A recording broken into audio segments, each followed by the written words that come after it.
Welcome back into Cougar Nation here on KSL News Radio, your legacy home of the BYU Cougars. BYU football ranked 14th in the country in the AP Top 25, 5-0 on the season, and they will host the Arizona Wildcats this Saturday afternoon in Provo for a homecoming matchup. Going to be a lot of fun this week down in Provo. And Matt, it's been a wild 5 games for BYU, and I think it's a good time to kind of reset coming out of the bye week of what's trending up and what's trending down with Cougar football. Cougar Nation, trending. What's trending up and what's trending down this football season. Let's start with the positives, Mitch. Trending up for me. There's a few different ways you could go with this. But for me, I like BYU's chances of making the Big 12 championship game. I said it! I can't believe I put that out there, but I really like their opportunity ahead of them for a couple reasons. Number one, that Kansas State win is going to keep looking better and better. I think Kansas State is a good football team. You rode a wave of momentum to get that win. That is big. But then you look ahead. What we once thought were landmines, I don't believe are landmines anymore. UCF, they are falling flat on their face. It's still a long road trip, but that's not a good football team. And they might be. The thing is, too, Mitch, in the NIL era, in the transfer portal era, you can have buy-in quick, but you can have buyout even faster because guys are coming in. They want to hit quick. I think there's a lot more emphasis on personal success when you're taking on a lot of transfers. And that's, look, tip of the cap to BYU. They brought in transfers. They're doing NIL, but they still have a great team culture. They're retaining players. They have good chemistry. Some of these other programs, though, that live and die by the portal, if it doesn't hit quick, you're checked out. And this UCF team could be a total wreck in a couple weeks. So I thought that would have been a loss before the season. That looks like a winnable game. What is going on up the street from us with their quarterback position with the Utes? It's Groundhog Day. We don't every week. It's becoming. They got to wait on clearance from a doctor. That was kind of revealing. Whittingham. So we're going to get another Pete Thamel tweet on Saturday. It is a game time decision.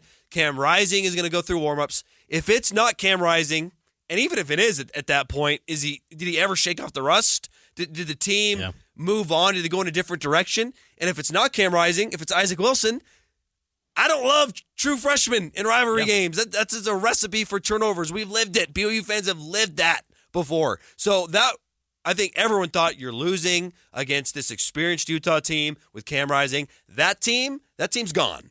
I don't really know what team that is up there, and especially after the loss against Arizona, I don't know what's happening.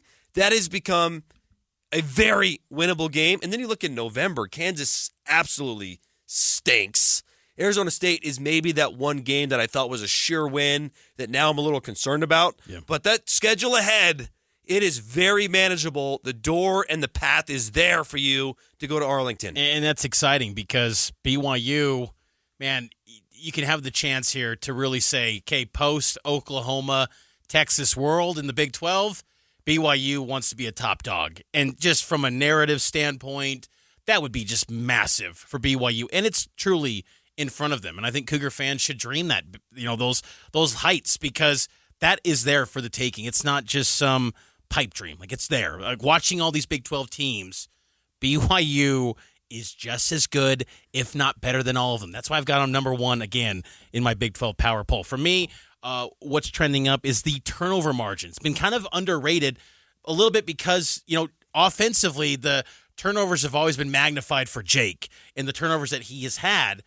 However, BYU is 21st nationally in turnover margin. They're creating opportunities to take away possessions from these opposing offenses. You saw it against Baylor a couple weeks ago when Blake Mangelson came up with the interception. John Nelson had the tip at the line of scrimmage. So BYU's defense is generating havoc in more ways than just sacks and TFLs. They're getting takeaways too, and that's promising because when there are games where the offense maybe isn't playing its best, as we saw against SMU, you've got a defense that can give your offense a short field, and that gives you hope. And I think that's going to be a critical piece for this week's game because you've got to get the ball away from Noah Fifita because he's had some ups and downs this year, but, man, when he's on, he can look brilliant and be one of the best quarterbacks in the Big 12. But turnover margin, I don't think it's got enough credit so far for BYU through 5 weeks. Trending down for me, and this is a little nitpicky, but the continuity on the offensive line, that's trending down. There's a pro and a con here. The pro is you've already juggled this season because it's not like it's been the same 5 offensive linemen every single week. You've had injuries at that right guard spot. You've found a way to keep this group tight and productive. I mean, the running game hasn't been as productive as we wanted, but it's been serviceable. It's been enough to get to 5-0. But now you lose Connor Pay, and I have real concerns at how you're going to keep it together without him for an extended period of time. You're really lucky you have 2 byes during his injury stint, so he's not missing as many games as you would typically expect in a football season. He's got potential to miss, 3 games? Yeah, 3 games. I guess he did miss 3.5 because he missed half of the Baylor game, but that'd be unbelievable if he made it back for the Utah game.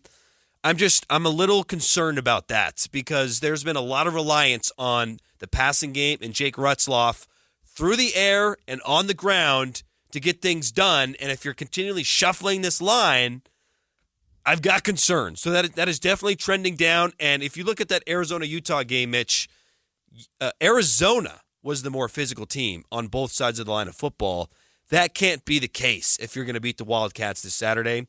So it's going to be fascinating to see who wins that starting job while Pay is out and how they keep things together. The absence of Pay, and just to kind of follow up on that for my trending down as well, is the depth along the offensive line. I think it's gotten better a little bit, but, man, the hit of losing Pay just reshuffles everything because then you potentially pull Sonny Mocassini over from right guard to center.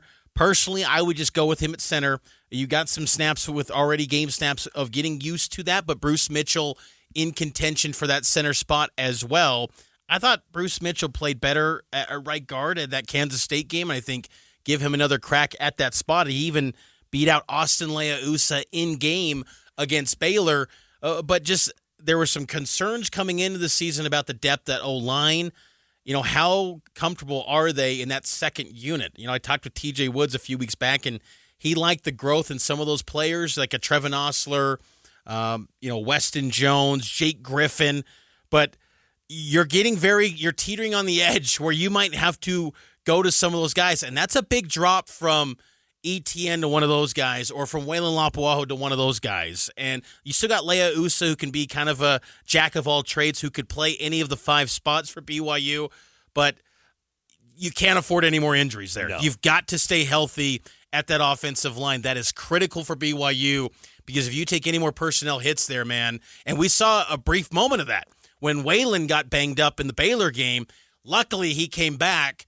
So hopefully BYU can stay the course and maintain their relative health to this point at that offensive line because they've got to keep that starting 5 intact. Any more hits, it could be worrisome. Can I ask you this quickly? Where, as of today, I know there's a lot of football left to be had, but as of today, where, if at all, do you see this magical run coming to an end? Well, the thing is that the nice thing about this run, you can have losses. You can lose games. We have to remind ourselves that BYU does not have to be perfect. This is not like Independence. Utah's got a loss. Kansas State's got a loss. I think it's just you have to take care of your home field. You've got to take care of Provo. And if you can protect Lavelle's house, as Kalani has talked about so many years with this team, you will be in Arlington. I believe that because I believe you will get a breakthrough on the road, whether it's Utah, UCF, or ASU. You've only got 3 road games left. And I think you'll get one of those. So a 10-2. You think 10-2 you're in with the? I think so in the Big 12 because you've got the tiebreaker over K-State. Yeah, it's a big deal. So you have to just take care of business at home. But I do think this is the game this week that could really deflate some of the vibes because this is like BYU is the ultimate vibes team right now. They are playing at a high level, and there's still this feeling of they can play a lot better too. So it's exciting times right now for BYU. Cougar Nation, sponsored by Central Bank, serving Utah County for over 133 years with trusted service, modern technology, and personalized care. BYU Arizona breakdown next here on Cougar Nation.